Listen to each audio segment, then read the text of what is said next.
Hello viewers, welcome back to my channel. This is Anita Chopra here, and today we will be discussing about different kind of clauses. In the earlier video we have already discussed about clauses. मैंने अपने पहले video में आपको clauses के बारे में बताया था, जिसका लिंक मैं आपको डिस्क्रिप्शन बॉक्स में दे दूंगी. From there you can check down it. You can check it. Okay. Today we will be discussing about the various types of clauses. Clauses जो होते हैं वो basically three types के होते हैं. Clauses, noun clause, right? Adjective clause and adverb clause. We will be discussing this one by one, that what is noun clause, what is adjective clause, and what is adverb clause. Let us discuss the first one, that is the noun clause. Okay, first one is noun clause. Okay, noun clause means here when the sentence, it may be when the word is used, when the whole sentence in that it is used as a noun. Clauses जो होते हैं जब वो noun की तरह use किए जाते हैं in the sentence, then they are known as noun clause, right. It can be in the place of subject also, it can be in the place of object also. It's not necessary कि clause है वो starting में ही आएगा noun clause, या ending में ही आएगा, या middle में आएगा, right. It can come in the subject place also and it can come in the object place also of the verb. ठीक है, we can understand this with an example. Like if we take the example, that is you can say who will be playing, right? Who will be playing, who will be playing is not certain, is not certain. Okay, now आपको कैसे पता चलेगा कि in this sentence where is the noun clause? You can ask the question of what, right? अगर आप इसमें what से question पूछते हैं, that is what is not certain. Yes, is not certain. What is not certain? क्या certain नहीं है? That is who will be playing. That is who will play, right? Who will play, who will be playing is not certain. ठीक है, ये जो पूरा sentence है, in this who will be playing, who will be playing is not certain. तो ये जो word है ये यहाँ पर क्या है? This part of the sentence is known as the noun clause. ठीक है, क्यों? क्योंकि ये यहाँ पर एज अ नाउन एक्ट कर रहा है. ठीक है, अच्छा, अब हम बात कर लेते हैं एडजेक्टिव क्लॉज के बारे में, राइट. एडजेक्टिव क्लॉज, जैसे मैं आपको इसके नाम से पता चल रहा होगा, adjective clause means here which is acting as a adjective in the sentence. जो सेंटेंस में एडजेक्टिव का काम कर रहा है, that is known as adjective clause. ठीक है, it is introduced in the sentence. Why it starts in the sentence with like that or who, right? We can understand this with one example. For example,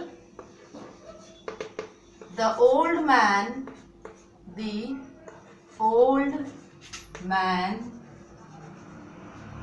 who is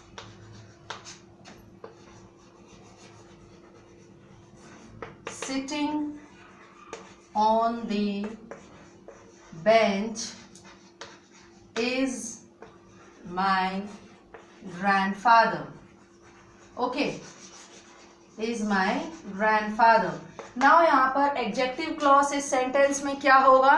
That is the old man who is sitting. Old man तो है यहाँ पर noun, right, but इसके बारे में और adjective और विशेषण जो है वो क्या बता रहा है? एडिशनल इंफॉर्मेशन कौन सी है इसमें? That is old man. कौन है? ग्रैंडफादर जो है, जो ओल्ड मैन है, वो कैसे आप आइडेंटिफाई करोगे? कौन सा group of group of word है जो बता रहा है कि पर्टिकुलर कौन से ओल्ड मैन है जो मेरा ग्रैंडफादर है? That is who is sitting on the bench. ये जो word of group of word है, ये पार्ट ऑफ द सेंटेंस ये बता रहा है कि this is the adjective clause, right. This is the adjective clause जो आपको उसके विशेषण के बारे में बता रहा है कि द ओल्ड मैन, सभी की बात नहीं हो रही है, but the old man who is sitting on the bench is my grandfather. ठीक है, तो ये हो जाता है आपका एडजेक्टिव क्लॉज. ओके, जो एज एडजेक्टिव काम कर रहा है सेंटेंस में. फिर हम बात कर लेते हैं एडवर्ब के बारे में. एडवर्ब क्लॉज, एडवर्ब जो क्लॉज होते हैं वो बेसिकली 5 टाइप्स के होते हैं. फर्स्ट हम बात कर लेते हैं एडवर्ब के बारे में. Adverb clause which tells you और which gives you the additional information about the verb. इसमें फर्स्ट टाइप ऑफ जो एडवर्ब है दैट इज टाइम. ठीक है, यहाँ पर हम बात कर लेते हैं time, that is adverb of time clause. अब टाइम में आप जब उस सेंटेंस को पढ़ोगे तो what you will be getting the answer, you will be getting the answer, it answers in the sentence of when. ठीक है, व्हेन वर्ब, जो वर्ब है वो व्हेन का आंसर इसमें देता है। ठीक है, ओके। कब, व्हेन, द टाइम के बारे में आपको बताता है सेंटेंस में, या ओके। अब इसको एक सेंटेंस देख लेते हैं, एग्जाम्पल देखते हैं इसमें, दैट इज यू कैन से द शो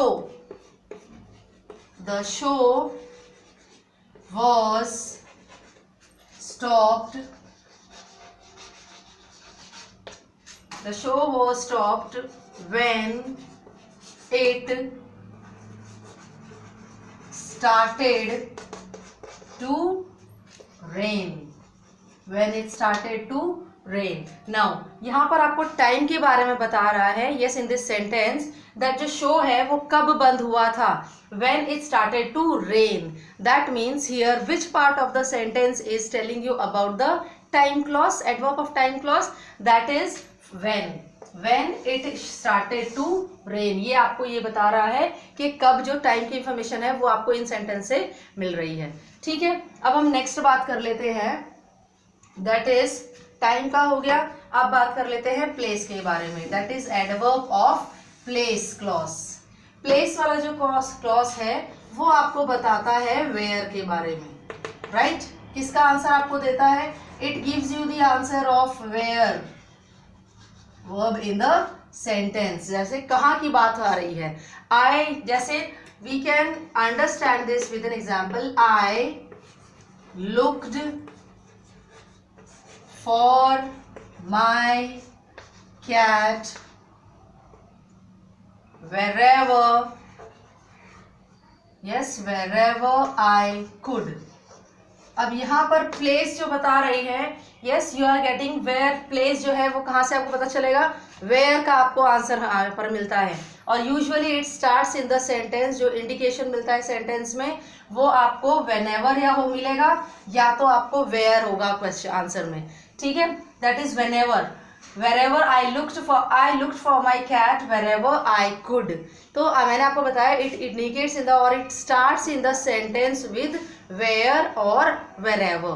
ठीक है, ये चीज होता है और इसको आपको आंसर मिलता है where का, जो प्लेस के बारे में बताता है। ठीक है, हमने बात कर लिया टाइम के बारे में, प्लेस के बारे में। थर्ड हम बात कर लेते हैं adverb of reason clause.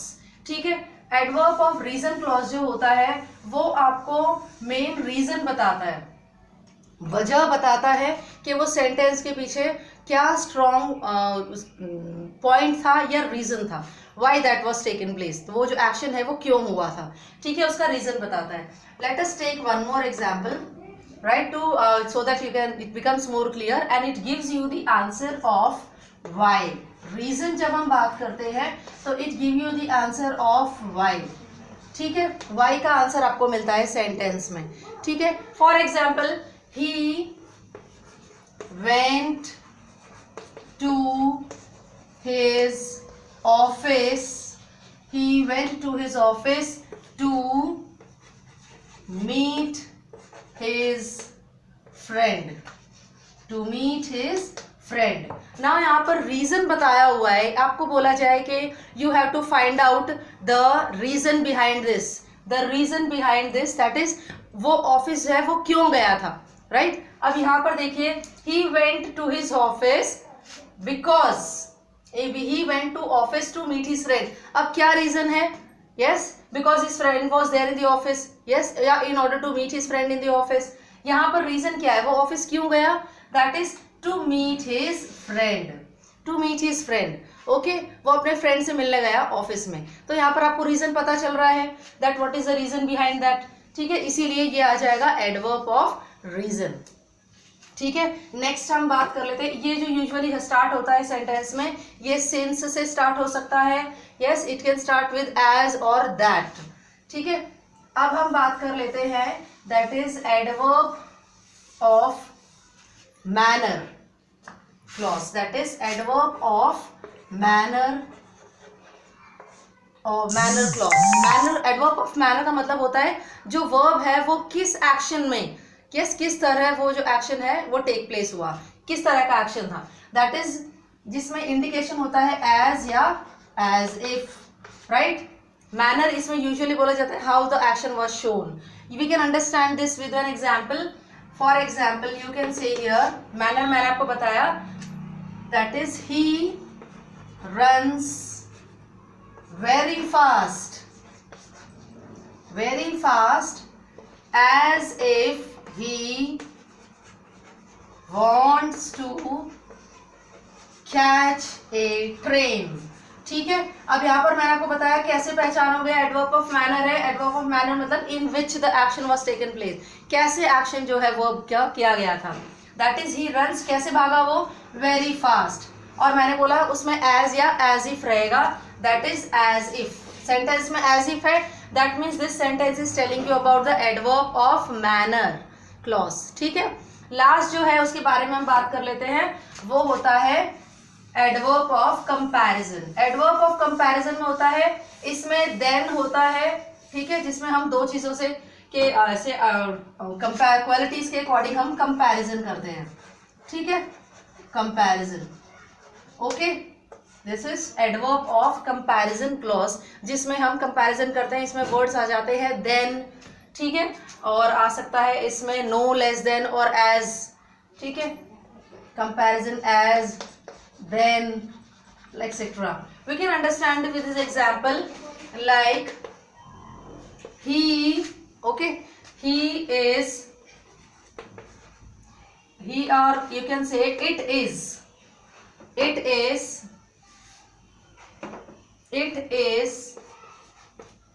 cooler than it was day before yesterday. It was day before yesterday. Now here this is the comparison, दो दिनों के बीच में ये comparison हो रहा है कि this day is more cooler than, it is cooler than, then आ गया यहाँ पर then, मैंने आपको बताया it is used for the comparison, that is it is cooler than it was day before yesterday। एक दिन पहले से आज बहुत ज़्यादा cool है या फिर ठंड है। ठीक है, this is all about the comparison. We have discussed about 3 clauses, that is the first one was noun clause, second one was adjective clause, and the third one was adverb clause. ठीक है, I hope the topic is clear to you. Thank you for watching my video. See you all in the next video. If you are a new subscriber, do subscribe to my channel. Thank you again.